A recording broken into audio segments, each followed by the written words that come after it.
Well, I'm live, see? It's all just a matter of getting the right wire to connect to the right wire to connect to the right wire, and then over the airwaves, and somehow it mystically goes from here to there, and it's all amazing. Anyway, do you guys remember, that wasn't very long ago, they're still, I think, a little bit popular, these things, these 3D chalk arts this guy would do. His name was, I believe, Julian Beavers, and he traveled all over the world, and he would make these, they'd pay him, cities would pay him a lot of money to come and put this out on their sidewalk, and then of course, it would rain and go away, but they were really, you can see this chalk in the bottom. And what was cool was if you looked at it this way, it's like this awesome thing where this snail's going to say hello to this young woman. But if you went to a different angle, it looked like that. And so it's totally different if you just come to the side. You see sort of what he was up to, and he would go through and he would paint these. As a matter of fact, Kim and I were in Charleston, West Virginia, and they just had a big festival, and he'd actually done one under a canopy, and we actually were able to get to the angle and see it. It was really pretty cool. And perspective is really important. I guess you guys know that. And getting the right perspective on things is very crucial. And one way you do that is what our series is about now is called questions. Asking the right questions is crucial to having a good perspective on life. And what we're doing is we're doing a study and we're working our way to Easter, and we're following Jesus in the book of Luke up to the cross and resurrection. And in that series, we're going to be looking at him asking people important questions that kind of drive their perspective to the right place. Now, before I get started, a couple things sort of on the announcement front. One of them, Barry already mentioned, we're doing, now nobody wants me to do this, to announce this way, but I'm going to every time. First Wednesday is BYOB. Okay? Now, they said bring your own dinner. I'm saying bring your own bag lunch. So I can say BYOB. So it's bring your own grub, but it's BYOB, bring your own food. It's going to be great. Come on out this Wednesday. And I told you I was going to do it this way, didn't I? I said, I'm going to do it that way. I'm going to say BYOB. Tell Leslie that I said BYOB, Rich, because Leslie was telling me don't do that, and I don't listen to anybody when I find one that's funny. And that's that. So our church is doing BYOB this Wednesday. Make sure you show up for that. Also, as we get ready for Easter, we're actually going to take, starting in 2 weeks, we're going to take our service times back to pre-COVID service times, which is 9:30 and 11:30, because that'll work a lot better for Easter, and everything going forward is hopefully we start coming out of this, whatever this has been for the, anybody enjoyed this has been the best year of your life? This past 12 months have been no. There's been some good things. I feel like I've got a couple things. I've managed to route my life in some ways I'm pretty happy about.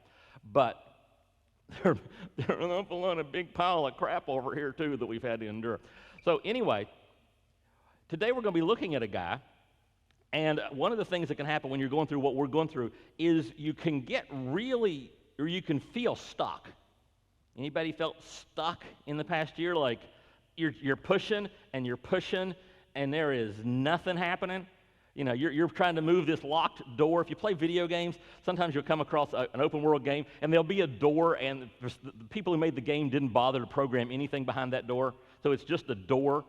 And you can throw dynamite at that door. You can take any magic spell you have at that door, and it ain't budging because it wasn't programmed. It feels like 2020 and 2021 have been programmed as one of those doors where there's nothing behind it, and you can just beat your head against it all the time. And it feels that way sometimes. Doesn't it feel just like this has been the 12 months of total stuck and suck all at once, with or without the T? So we're going to look at a guy who's stuck. Now, a lot of times when we read this, we don't see him as stuck. We see something else going on, but I want to make sure we get the right perspective on him as we look at his perspective. So let's just start reading. It's in Luke chapter 18.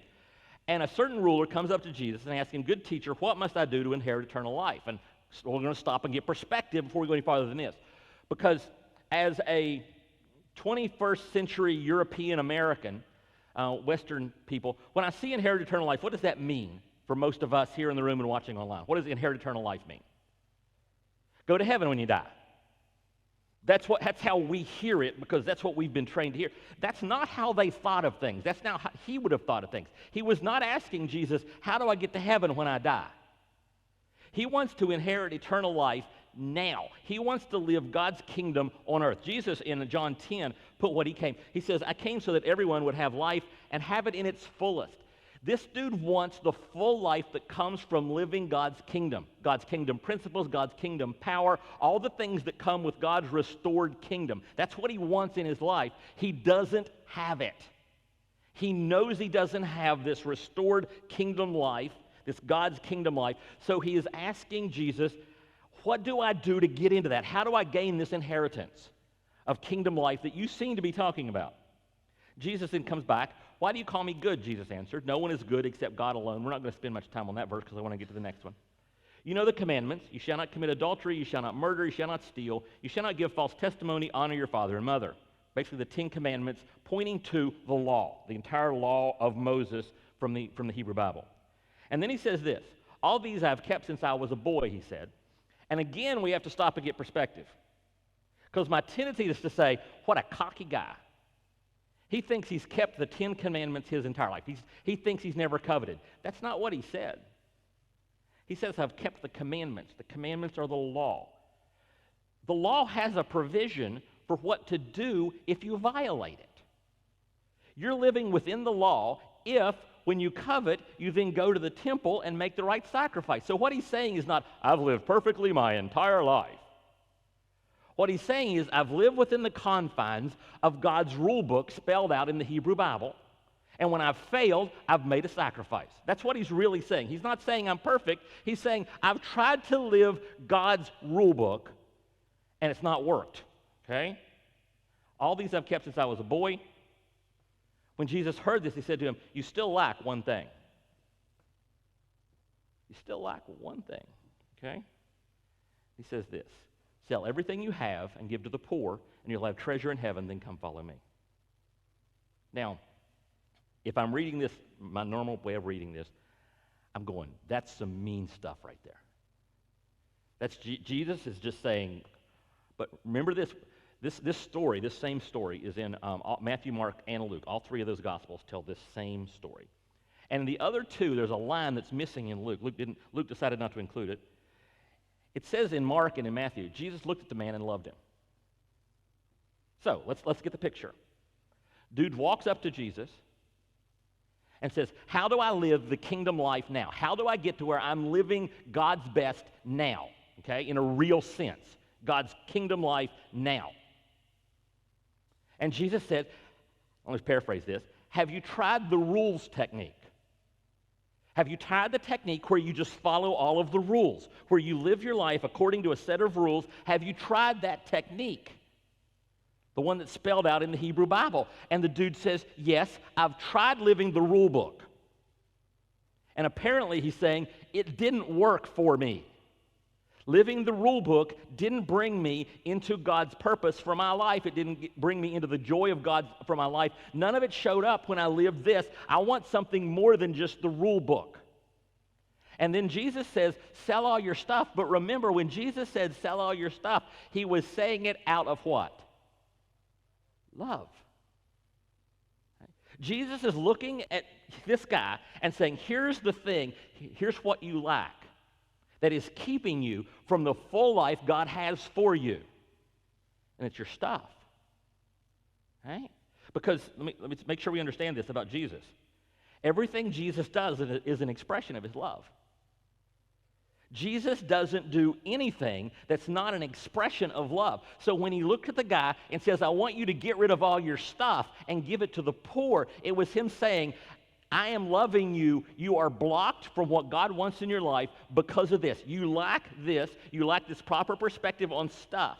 And that is blocking you from all I want to do in your life. So get rid of it. Okay?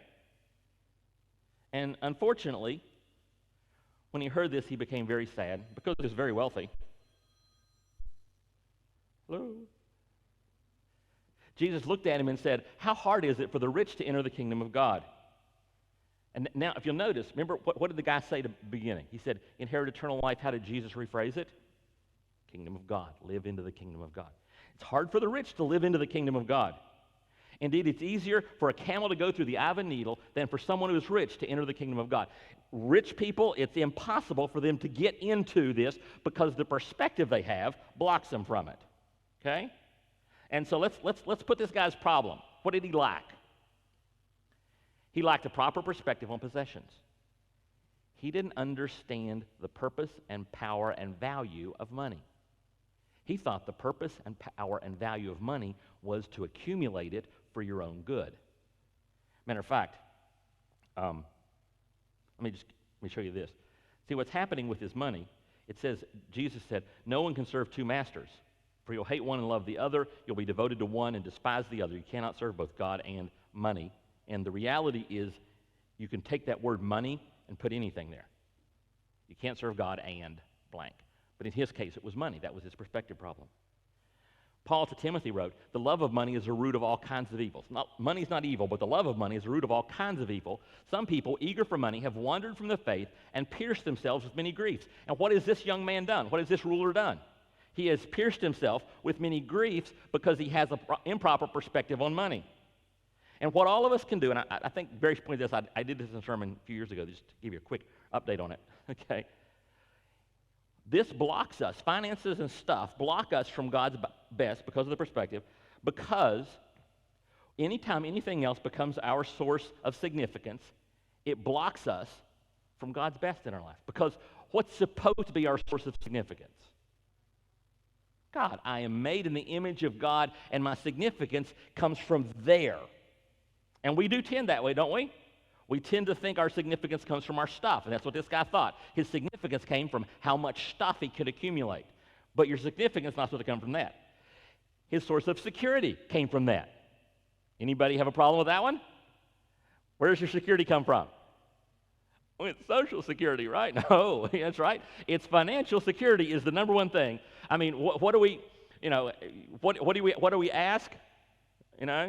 What's in your 401k? What's in your TSP? How much do you have set aside so that you are ready? Where is your security at? And when your security comes from something other than God, it's blocking you from God's best because you're leaning on something that's insecure and wanting it to be secure. Okay? And finally, is it our source of satisfaction? And for an awful lot of us, finances and stuff become our source of satisfaction. That's where our happiness comes from. That's where our hope for joy comes from. And that attitude is blocking us from God's best for us. It's blocking us from all the joy we could be having because God doesn't give us stuff so we can have significant security and satisfaction. Do you know why God gives you stuff? You may know why God gives you stuff. So you can give it away. I'll show you in just a second. See, when you trust your possessions, that blocks us from God's love for us and the love that we feel in an incredible fashion when we're generous. God gives us stuff because he loves us, because he knows how much joy we'll get when it passes through us. Basic banking question, how much is enough? Okay? How much money needs to be in your 401k or your TSP? How much money needs to be in that thing for you to feel secure? A little bit more. Right? And so it's blocking us from our generosity because here's what the proverb says. The generous will themselves be blessed. What's blessed? You know what that word means? Blessed is just this religious word that means you sneezed. Okay? Bless you. But the real source of the word is not some weird thing. It's God's supernatural joy and happiness on your life. The person who helps others will be joyous and happiest for share their food with the poor. God loves a cheerful giver. God loves someone who, when they receive it, it passes through. Now, I'm not saying you live in poverty, but I'm saying you see this as an opportunity to help others, okay? In everything I did, Paul says in Acts, I showed you that by this kind of hard work, we must help the weak, remembering the word of the Lord Jesus himself said, it's more blessed to give, brings greater joy to give than to receive. And here's something, Tom Wright put it this way. In order to inherit the life of the new age, in order to inherit the kingdom of God, to live into all that would bring about, the man had to abandon the values of the old and trust himself totally the new, like a diver throwing himself forward into the water. He couldn't seriously be seeking for the new age if he couldn't abandon the symbols of the old.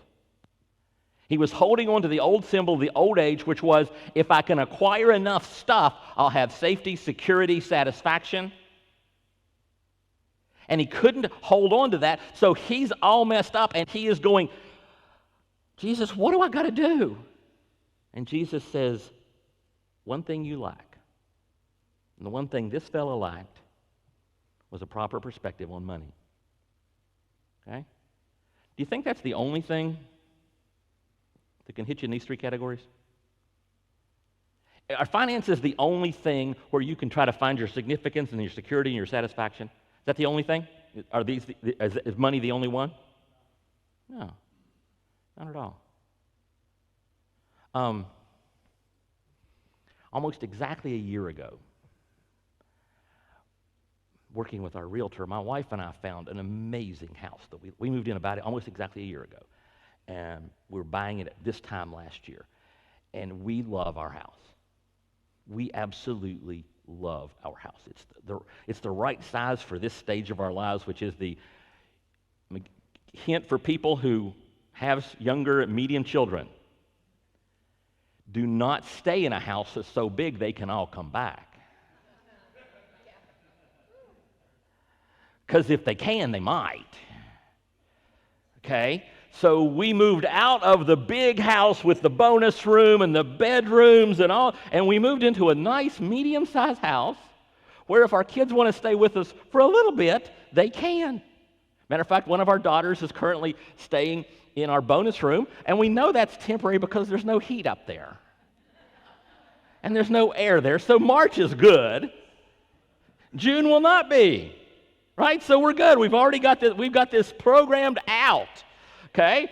So for this stage of life, and you guys have seen me out on the back deck doing Bible studies probably.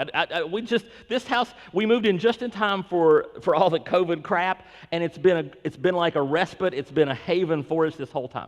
And we're I got a truck that I like. We just got my wife a car that she's very happy with.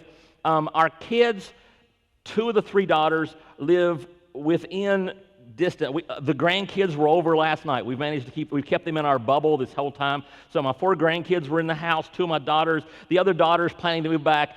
There are a lot of good things in my life right now. And that can be a problem. Really? Yeah. Because comfort and stability can be debilitating.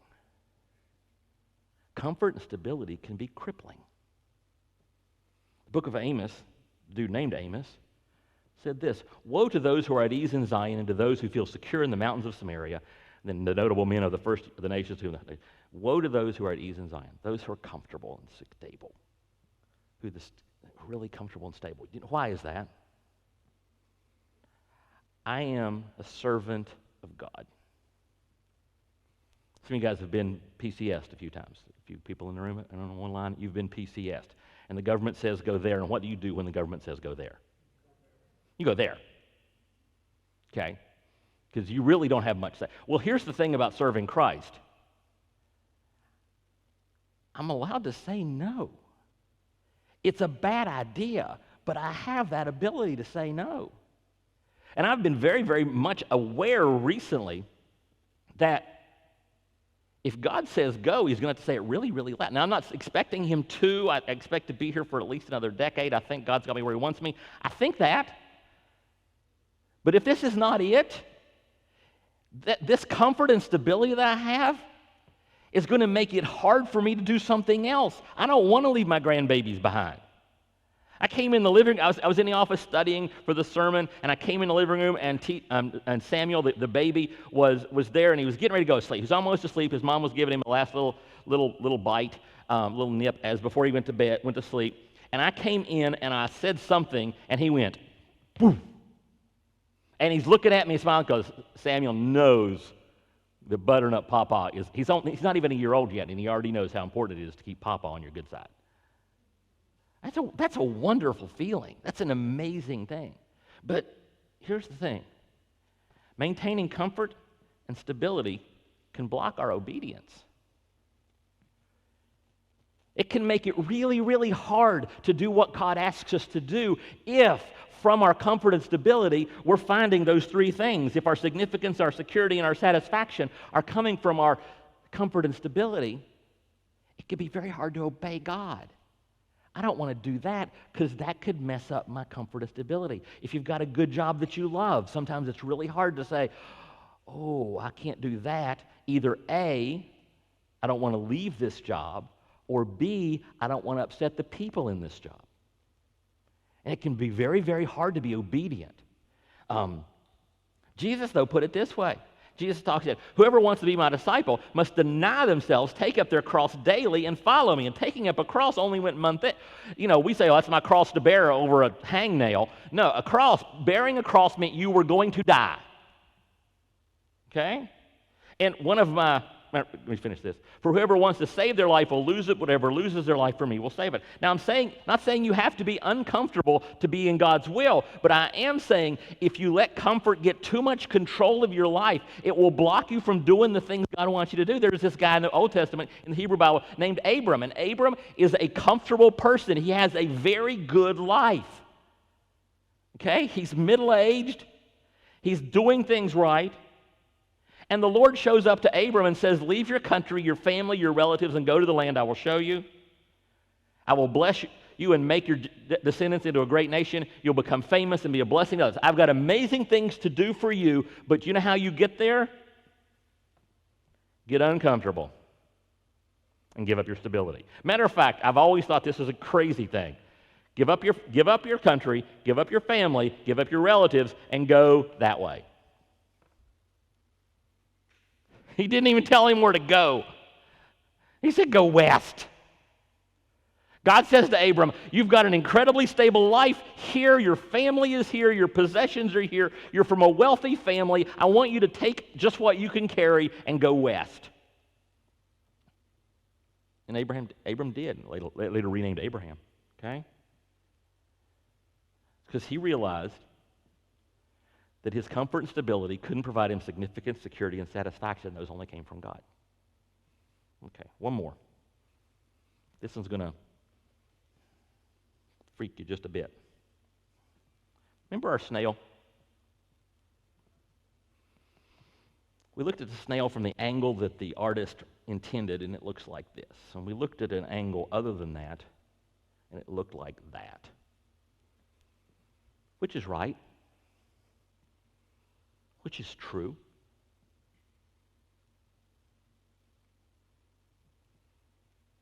Both. The artist needs to know that when he's done, it'll look like this, but the only way to create that is to know that in the process, it's going to look like this. Matter of fact, there's one of these that he did that has a young lady in a pool. It's just a little pool, and she's sitting there, she's got one foot straight up in the air. It's rather innocent, it's not risque at all. She's got her foot up in the air, but if you look at the other angle, the way he had to draw it to make it work, her leg is at least 20 feet long. You can look it up. If you go online and go Julian Beavers, you can see the one in the pool, and her foot is so far away you can't even, if you go to the toe, you can't see the other piece. Okay? Now, that's why the series is called Questions, and that's why Jesus loved to ask questions. Because one of the things that can block us, is certainty. We get so sure that we're right about everything that God can't grow us. Jesus said to the disciples, I have much more to say to you, more than you can bear. But when He, the Spirit of truth, comes, He'll guide you into all the truth.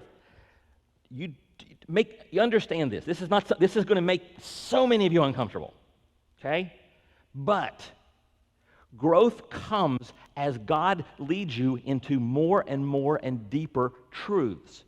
And if there are truths I do not have, that means there are areas in which I am, what's the word we're looking for here? Wrong. Or at least incomplete. There are areas in my life where I think the world is this, but it's really this. Okay? The psalmist said, guide me in your truth. Teach me, for you are God my Savior. James says, God opposes the proud, gives grace to the humble. Psalm and Proverbs again. Trust in the Lord with all your heart, lean not on your own understanding. In all your ways submit to Him, and He'll make your paths straight. Do not be wise in your own eyes, fear the Lord and shun evil. Because here's what happens.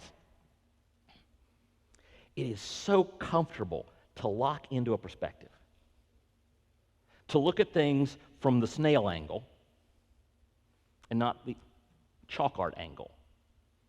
And we lock into that view, and we're comfortable in that view, and we never change our view. And the problem is, requiring certainty blocks our transformation. God cannot change you if he cannot teach you, and he cannot teach you if you are certain about everything already. Matter of fact, here's how Paul put it in Romans chapter 12. Do not conform to the pattern of this world, but be transformed by the renewing of your mind. Then you'll be able to test and approve what God's will is, his good and perfect will.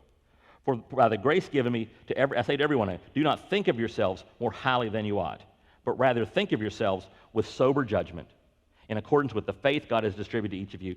And go back to that first verse just because it's the key one. Do not conform to the pattern of this world, but be transformed by the renewing of your mind, by seeing things from the different perspectives. Matter of fact, that's what I do for a living, is perspectives. See, sometimes you like it. Because this is the compliment. If I'm going to say, here are the compliments I get on teaching, this is the one I get the most frequently, is somebody comes up to me and says something along the lines of, I've never looked at it that way before. What did I just do? I just gave you a new perspective. But everything has multiple perspectives. Everything can be looked at from many, many perspectives. That's what Jesus did. That's why Jesus asked questions all the time. That's why Jesus told parables all the time. Matter of fact, there's a significant group of people who say that when you're studying a parable, you're looking for the one thing Jesus wanted to teach. And it's funny because there's only one thing Jesus wanted to teach, but if you read 3 commentators, they'll tell you there were 3 different things. Each one has a different one thing Jesus wanted to teach. Which tells me there wasn't just one thing Jesus wanted to teach. If you go to the parable, I'll give you for the Bible geeks. You guys know the parable of the Good Samaritan. You know, not the Good Samaritan. How about the prodigal son? Let's do that one instead. The prodigal son. You got the young son, runs away from home, disgraces his father, finally gives up on everything, comes back home, and the older brother's ticked. That's that whole parable in a nutshell.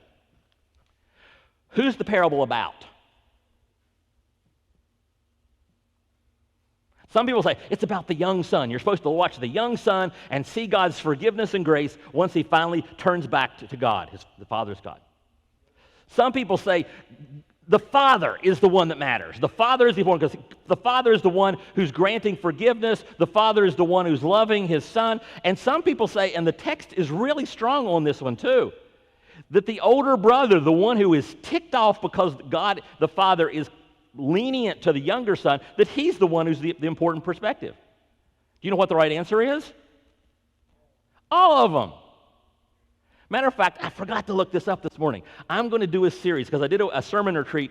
The reason Marty spoke last week was so I could get away for the week before and plan my sermons for the next year, because I try to plan a year out so I can get the study in I need. And I'm finally going to do something in this series that I've wanted to do for years. I'm going to do either a 5 or 6 week series on the raising of Lazarus. Remember that story where Jesus raises Lazarus from the dead? I want to do 5 or 6 weeks on that because there are so many different perspectives you can get looking at it from the angle of Mary and looking at it from of Martha and the disciples. And there's so many different people who do so many cool things in there, and each of them brings a new perspective and just layers the story. And if you never look at it at any angle but that one, you'll miss a lot of truth. And in our culture right now, this is a huge deal for everybody. I don't know if you heard, there was a book that was written in 2018, which is 3 years ago, on transgender issues. But it wasn't written. It's written by a scholar, approved by people, by a medical person and a scholar, not by some fruitcake doing weird, hateful stuff. It was just a good book, apparently written by somebody who knew what he was talking about. but it didn't conform to what the culture thinks we're supposed to say now. So Amazon removed it sometime in the past couple weeks because it didn't conform. It looked at things this way, and Amazon didn't want you looking at it that way.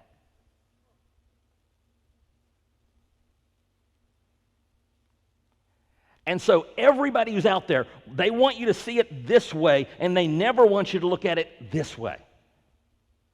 From any perspective, anywhere in the culture, that's the thing everybody's shooting for, is I've got it figured out, I'm looking at it this way, and this is the only way to look at it, and if you look at it the other way, you're just wrong. And I'm saying, if I look at it this way, I'm more complete. It's very kind of relevant for me, because I don't know if you know this, my eyes suck. They were good up until about 5-6 years ago, and then I developed Fuchs dystrophy in both eyes, more in the left than the right, which means you guys are kind of hazy because of the lights, and it's a fun thing to live with. Driving at night is a joy. You really don't want me driving at night. That's the excuse I'm giving for getting a Cybertruck in a couple years. And then a couple years ago, I had a stroke in my left eye, which I never even knew those were possible until I had one. And those are fun. And my eye doctor was like actually pleased when I got my last prescription. She goes, I think it's amazing that we can correct this eye to 20/20 and this eye to 20/25. But you know what happens when you have one eye that's 20/20 and one eye that's 20/25? You just ignore this one.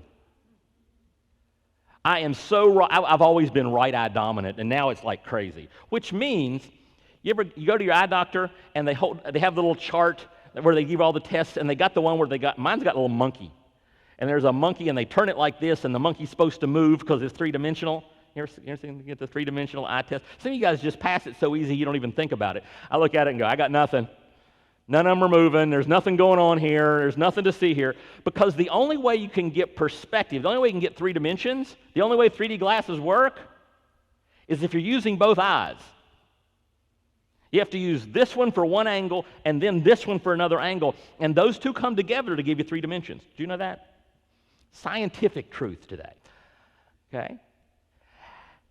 I can do a little bit. Well, actually, if I go to a movie, it's good to have the glasses so everybody else can see the 3D and I don't see the blur. So that's cool. But perspective, it's seeing things from multiple angles.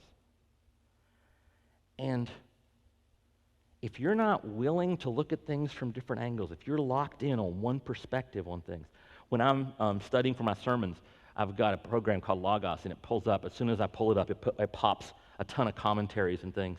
And the second commentary over is the Africa Bible commentary, because I want to read what somebody who wasn't raised in Europe or the United States says.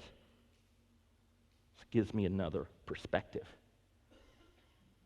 So, can I just say, don't be afraid of other perspectives?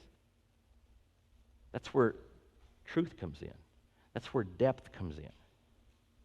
That's where you find out. Matter of fact, I was listening to a podcast this week, and the guy had written a book called, don't freak out, called Reading While Black, Reading the Bible While Black. And it was a guy giving what comes from his, and he's a scholar. I mean, he actually teaches at one of the best seminaries in America, conservative biblical seminaries, believes the Bible is the Word of God. He's great to listen to, and he gives you that different perspective. I was telling you about, I'm going to do the series on the raising of Lazarus from each perspective. And I got that because, 30-some years ago, I was in a chapel at my college at Liberty, and they brought in, for all the religion majors, they had a woman professor, I believe psychology from Virginia Tech, and she came and taught on that passage. And what struck me was, I don't think a guy would ever notice what she noticed in that passage. I'm just like, because she was talking from Mary and Martha's perspective as a woman, and I'm a dude, and I got none of this stuff. But when she said it, I said, that's true, I see that. Perspective. If you don't have perspective, it'll block you from transformation, because God's transforming you by the renewing of your minds. And just like our guy couldn't be seeking for the new age if he couldn't abandon the symbols of the old, we have to be willing to move past the things that are symbols of the old age. Whether that's our certainty that we know exactly what the truth is and there's no moving us, to the certainty that, oh yeah, I got my stuff and my stuff, that takes care of me, it gives me my significance, to my comfort. Any of those bugging anybody? Anybody not get an ouch or two in there? Let me, as we end, let me clarify one thing. One thing the guy didn't understand that Jesus didn't talk about right there. He needed another perspective, but that perspective wasn't available yet. That guy thought that when he sinned, when he did something wrong, he would go to the temple and do a sacrifice and it would be cleansed. He didn't know that in just a few chapters, in our way of viewing things, Jesus was going to go to the cross and rise from the dead and wipe out that need for a sacrificial system, because he was going to pave the way to God in a brand new and different way. Okay, so don't get the idea that if you can just get your finances right and give away enough money that you'll come into a relationship with God. Don't think if you just abandon all your comfort and move to somewhere, get a box under a bridge or something, that you're going to suddenly find your way to God. And don't think that just if you go around looking at things from every perspective, you're going to find your way to God. Because the way to God was talking to the man right there. The way to God is Jesus Christ. Okay, that's the only way to God. But what happens to us is we find our way to a relationship with Jesus, but then we get blocked because we have the wrong perspective on our money, because we have the wrong perspective on our comfort, and because we think that we have to be sure of everything all the time. Those are things that will block you from everything. Those are the things that you can lack. Now, if you're here and you don't have a relationship with God, if that's the thing you lack first, is you don't have the relationship because of what Jesus did on the cross for you, if you're watching online and you don't have that relationship because you've never done what Jesus asked you to do, okay, then we've got our blue bag. Now, if you're online, the blue bag is here. Just type that in exactly. rebrand.ly/SSC blue bag online. It's not that hard. You type more complicated things all the time. Okay? That'll show you the blue bag, which I have right here is a physical one. And if you're in the auditorium, you just grab one of these after service if you'd like to talk to somebody about having a relationship with Christ. We have some over on both corners of the stage and some on the back tables. And if you grab one, we'll connect you with somebody who's been trained. They'll take 7, maybe 10 minutes. If it's Kevin Hale, it'll take at least 15. And they'll unpack the bag with you, and they'll show you how to have that relationship with Christ. Okay? If you're online, you can go to this playing, or you can just email steve@spoutsprings.org, and we'll talk to you about how that relationship with Christ. Once you get a relationship with Christ, you need to announce it. You need to say, I'm moving away from this old world values, the world's values that say that my finances will take care of me, that my comfort is the most important thing, that I'm certain about everything in the world, that'll move you. So you need to announce you're moving into this new world, and you do that by baptism. So if you want to be baptized, you send us an email at baptism@spoutsprings.org. It's not that complicated. We keep it all under very simple. If you'd like to be part of our church family, whether you're online or here in the auditorium, what we ask you to do is just email me, again, steve@spoutsprings.org, and we'll line you up, and I'll do what we call an orientation chat. And I'll just sit down with you, and it takes close to an hour, and I'll talk about what we are as a church, help you understand who we are, why we do what we do, and how you can plug into it, and how you can become the person God created you to be through us, how we can help you become the person God created you to be. So if you're interested in that, it's steve@spoutsprings.org. If you're in the auditorium during this next song, and God's spoken to you about one of these things, and you like to pray about it, there's a cross over in the corner, and during this next song, feel free to just go over there and pray. Nobody's going to bother you. Just pray as you feel led. Or you can take communion if you'd like. It's right there as well on the way. And if you're online, make sure that you stop and you think about it, and you pray about it. Say, God, is there anything blocking me? Matter of fact, don't even pray that. Pray, God, what is blocking me from being the person you created me to be? Because all of us are susceptible to all those, and there's others. Anything that's giving us our significance and our satisfaction is blocking us. So God, what is blocking me? Ask him that, and be ready when he tells you to obey. Let me pray for us. Father, thank you that You love us enough to ask us the hard questions. That you love us too much just to let us stumble on into darkness. But you're willing to ask us, what do you think it is you lack? What is the one thing you lack? Father, show me the things that I lack. Show me the things in my life that are blocking me from all you want to do and be in my life, from me being all you want me to be. And Father, we got people who are separated from us because of deployments and TDY, temporary duties. Father, that can be a block. That can speak into their lives. First of all, Lord, keep them safe and keep them pure. And bring them home soon. But also speak into their lives the reality that you are there with them, that they can grow, and there can be things that are blocking them. Show them the things that are blocking them. And Father, for all of us, don't let us settle for anything but your best in our lives, no matter how challenging it is. It's in Jesus' name I pray. Amen. Please stand with us for our closing song.